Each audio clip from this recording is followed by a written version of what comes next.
Pessoal, beleza? Então, vou fazer esse vídeo daqui para falar um pouco a respeito da linha Logan, Sandero, Duster, falar um pouco deles nas estradas de terra, um pouco mais, falar a respeito também do Fiesta PowerShift que eu uso no meu trabalho e um pouquinho de polêmica a respeito das novas picapes monobloco, as picapes quase médias, né? Enfim, agora vamos falar aqui um pouco a respeito do Logan. Fiz mais esse vídeo aqui mais para comprovar aquilo que eu falo das estradas de terra e tal. Aí vocês vão perceber que ele está numa subida, é uma subida íngreme, né? Eu estava indo para São José das Três Ilhas, em Minas Gerais. Dá para perceber até pela vibração da câmera, né? E o carro foi com todo gosto, foi muito bem. A suspensão ela continua absorvendo muito bem as irregularidades. Eu fiz, né, um vídeo falando até que eu tinha feito alinhamento de 10 mil quilômetros. Ele não perdeu o alinhamento, manteve-se balanceado, perfeito depois que saiu da estrada de terra. O câmbio, no início dessa subida, eu usei ele no manual porque eu tinha ficado com medo de eu ficar atolado. Porque no caso aí, eu estava com 4 pessoas, eu estava com cerca de 400 kg de carga no carro, ou seja, praticamente a carga total que o carro comporta. Pouca diferença, né? Eu tinha ido antes em Conservatória, no Rio de Janeiro, para mostrar para minha família, e fui com a minha família também em São José das Três Ilhas, só que aí eu fui resolver um problema no meu trabalho, aí eu aproveitei e passei lá. É uma distância de 100 km, é perto. Só que o acesso para a Três Ilhas em Minas Gerais se dá todo por estradas de terra. Você não tem como chegar lá se não for por estradas de terra. E no dia anterior havia caído um temporal muito forte, foi no dia 27 de fevereiro. Então, apesar do calor, o calor secou muito a terra, mas nos pontos onde tinham sombra, ainda estava muito aquela lama densa, né? E eu também fiquei um pouco tenso, um pouco antes da gravação desse vídeo, porque o início dessa estrada, ela fica na fronteira entre Rio de Janeiro e Minas Gerais. Você atravessa em Rio das Flores para Manoel Duarte, e em Manoel Duarte você fica o tempo inteiro do lado do Rio Preto, né, que é o rio que corteja, né, o Rio de Janeiro e Minas Gerais naquela parte. Ele nasce lá nas Agulhas Negras, né? Enfim, e ele estava muito cheio já por conta desse temporal, e em certas partes a água invadiu a estrada, então foram momentos um pouco tensos, só que eu não cheguei a gravar, que eu não tinha preparado o suporte nem nada. Aí dá até para observar aquela parte que eu falei da lama, ó. Eu acho que deu para notar aí um pouquinho. Mas então o carro passou tanto na água quanto na lama com eficiência. Uma característica que eu ainda não cheguei a comentar, isso é característica natural do carro porque é um carro popular, não é um carro feito para ser caro. É a falta de isolamento acústico, inclusive no teto. Nem tanto na parte de motor, essa parte em si não, e um pouquinho também nas caixas de roda também melhoraria, que às vezes você escuta um pouco demais as pedras batendo, né? Isso é um ponto a melhorar. E no teto, que quando eu voltei para o Rio de Janeiro caiu outro temporal. E foi um temporal feio porque não dava para passar de 40 km na estrada. Foi assim, mas aí eu já estava na BR-040, mas foi bem intenso, entendeu? E o isolamento acústico do teto, ele fica devendo um pouco. Você sente muito, né? A chuva caindo. Bom, isso é um ponto da Renault a melhorar, tá? Continuando falando um pouco do câmbio aí depois dessa subida eu vi que o carro subia bem, ele começou a fazer as trocas sozinho, eu joguei ele pro automático para ele ficar trocando sozinho. Só em algumas descidas mais intensas é que eu cheguei a jogar ele no modo manual para fazer freio motor, por conta daquilo que eu já expliquei a vocês em outros vídeos, né? Que quando você está numa estrada de terra, num veículo com ABS, a tendência dele é aumentar muito o espaço de frenagem de emergência, né? Porque o ABS identifica aquilo como um piso de baixa aderência e ele começa a bombear. Só que na estrada de terra é bom que ele faça aqueles morrinhos de terra, que ele trave um pouco para fazer esses morrinhos de terra e segurar mais o carro. entendeu? Então aí usando o freio motor intensifica a ação do freio do carro, né? Cria mais vácuo, o freio fica com mais potência e você tem um controle maior do carro, até da tração do carro. Uma outra característica que eu achei muito boa, o Logan, entre essa linha Sandero, Logan e Duster, ele junto com o Duster são os que têm um maior comprimento de distância entre eixos. Ou seja, ele tem um entre-eixo bem grande, até de... chega a quase um sedã médio. Na geração passada do Corolla ele era maior, né? O Logan tinha um entre-eixo maior até que o do próprio Corolla. Enfim, então isso me preocupou porque o carro ficou baixo por conta do peso.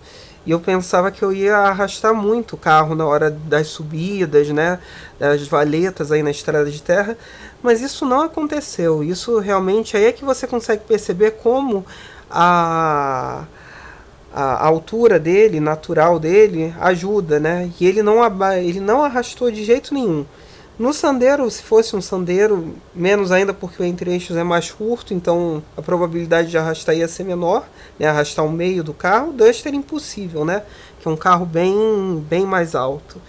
Enfim, então o Logan não arrastou. Em locais que o Fiesta, que eu uso no meu trabalho, que eu uso o Fiesta aí, é uma estrada que eu estou acostumado a passar por conta das fazendas, o Fiesta arrasta muito à frente e às vezes o meio também, de vez em quando. Uma característica, e sim, fazendo uma comparação entre um carro com controle de tração e um sem, né? No caso, o meu Logan, que infelizmente não tem, e o Fiesta que o tem, é que nas estradas de terra o carro fica muito mais solto, tá? O Logan, ele, nesse caso daí, ele fica um pouco melhor de dirigir, tá? Porque o Fiesta, às vezes, ele entra com controle de tração excessivamente na estrada de terra. E toda hora ele acha que vai perder o controle do carro, entendeu? Então é um causa a melhorar.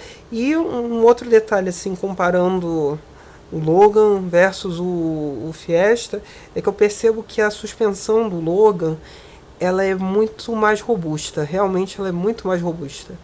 Aí tive que fazer uma freada brusca, né? Eu acho que vocês perceberam isso. A suspensão do Logan é muito mais robusta. No Fiesta, quando ele fez a revisão dos 10 mil quilômetros, algumas buchas da suspensão tiveram que ser trocadas, né? Ele fez a revisão, alinhamento, balanceamento e teve buchas da suspensão que foram trocadas. Agora que ele está com cerca de 73 mil quilômetros, ele está com os dois amortecedores traseiros estourados, tá? Esse Fiesta que eu uso no trabalho é um Fiesta SE Power Shift, né? Então é um carro meio que polêmico, que ele é muito gostoso de dirigir, mas a durabilidade fica um pouco a desejar. Mas enfim, e falando um pouco do Fiesta, né? Eu estava falando do câmbio Power Shift. No caso, ele de vez em quando ele às vezes dá uma trepidação, sim. Principalmente quando o carro está frio, ele trepida muito, né? A embreagem, né? Que é um câmbio de dupla embreagem. Mas depois que ele aquece, ele não faz mais isso, tá? E os que dão maior defeito, que na minha empresa tem também o Focus, só que para setores de carros mais altos, né? O Focus é que dá muito superaquecimento da caixa e o Focus também tem tido problema com a parte de radiadores, né? Eles têm fervido com muita facilidade, que os carros têm todos mais ou menos a mesma idade. E já está quase na época da empresa trocar eles, né? O Sandero que eu usava anteriormente já tinha mais ou menos a idade desse Fiesta que eu estou usando hoje. Mas enfim. Então, assim, falando do Fiesta, a caixa ela de vez em quando dá aquela trepidada, mas até que ela funciona muito bem. Não é nada assim muito ruim como muita gente aí fala. No caso do Focus eu acredito, porque são inúmeras as reclamações no setor de mecânica lá, principalmente da caixa ferver no meio do trânsito, né? Dele superaquecer a caixa e travar o carro, simplesmente o carro parar no meio da rua. Mas enfim, continuando a falar aqui do Logan, eu queria só falar mais uma coisinha. Quando eu faço aqueles vídeos, né, falando a respeito dos detalhes do carro, pontos positivos e negativos, tem um ponto que eu sempre esqueço dessa geração do Logan. O Logan e o Sandero, nessa geração, eles ganharam aquela grelha onde fica os limpadores, né? Aquela grelha de plástico. A geração anterior, por incrível que pareça, não tinha isso. E modificaram a posição do tanquinho de gasolina. Ela fica presa a essa grelha. Só que esse tanquinho, o tipo de tampa que eles colocaram para esse tanquinho é um inferno para você conseguir girar ela. Ela é muito ruim de você conseguir girar. Tá? Ela é dura para você abrir e depois para você fechar, ela toda hora fica enjambrando, né? Você não consegue posicionar ela direito. E isso já no outro Logan para mim era ruim. Mas nesse para mim fica mais evidente, que eu verifico com mais frequência, porque eu só utilizo esse carro com álcool. Então, assim, fica muito ruim realmente. A Renault tinha que melhorar essa tampa, porque ela é detestável, tá?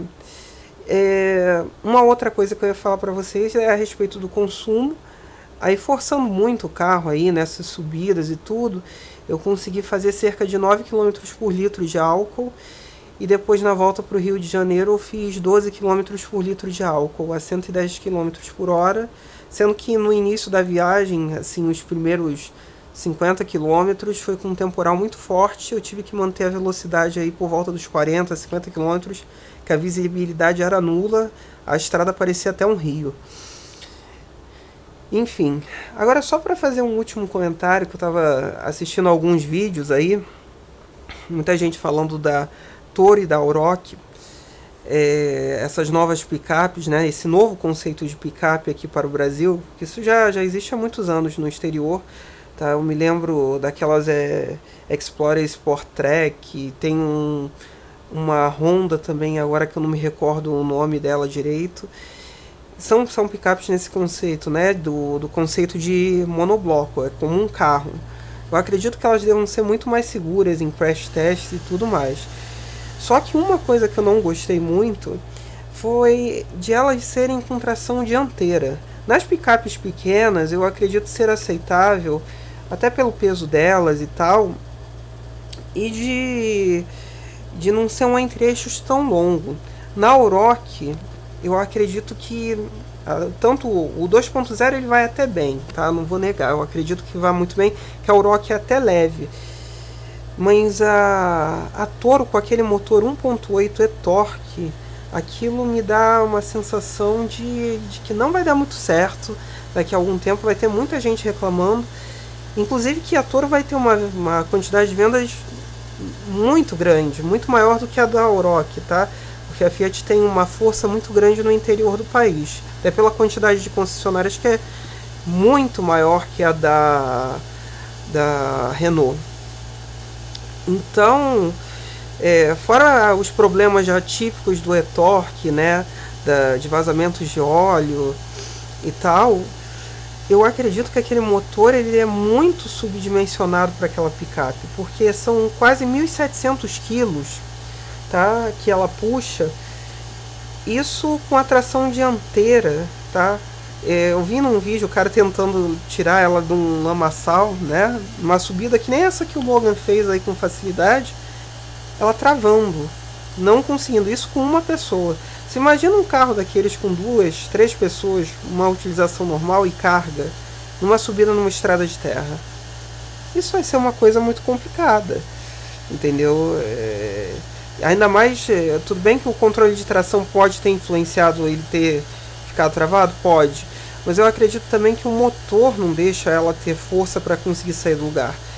O ideal era ela não ser puxada, né? Puxada porque ela é tração dianteira, e sim empurrada, ela sendo a tração traseira. Por quê?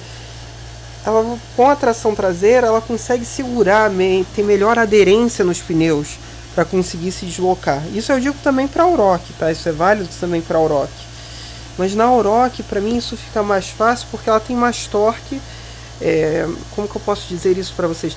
Ela tem mais torque por quilo, vamos dizer assim, né? Ou quilos por torque, alguma coisa assim. Ou como cavalos por quilo também, né? Do que ou melhor, menos, né? Menos cavalos por quilo do que a Toro. Então eu acredito que ela vai ser mais eficiente. Até porque naturalmente, pela altura delas, de uma picape ou de um SUV, você já tem um distracionamento em veículos de tração dianteira com uma maior facilidade enorme. Você distraciona muito mais fácil do que um carro baixo, né? Porque a tendência na hora de você acelerar é que a frente levante, né? Então, com uma altura maior, um centro de gravidade maior, a probabilidade das rodas dianteiras patinarem também é maior. Então é uma coisa que eu fico pensando assim, caraca, é um carro que vão usar para carga, é um carro que é muito pesado. Eu acho que se as pessoas tiverem uma estrada e trocarem para ela, vão sentir muito a diferença de motor e principalmente de aderência, que nem um locker, né? Pelo menos poderiam ter posto aquele sistema locker da Fiat, que ao menos amenizaria isso, né?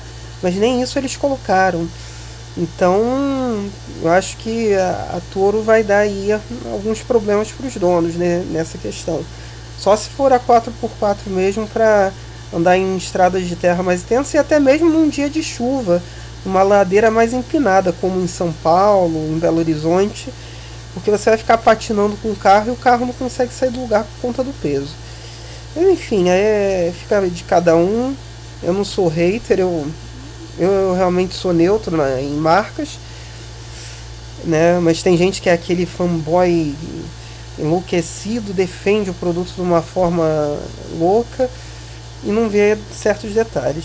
Mas enfim, então é isso, gente. Se vocês tiverem alguma dúvida, postem aí embaixo que eu respondo. Deem aquele like básico, curtam, compartilhem e bora aí conversar, falar a respeito de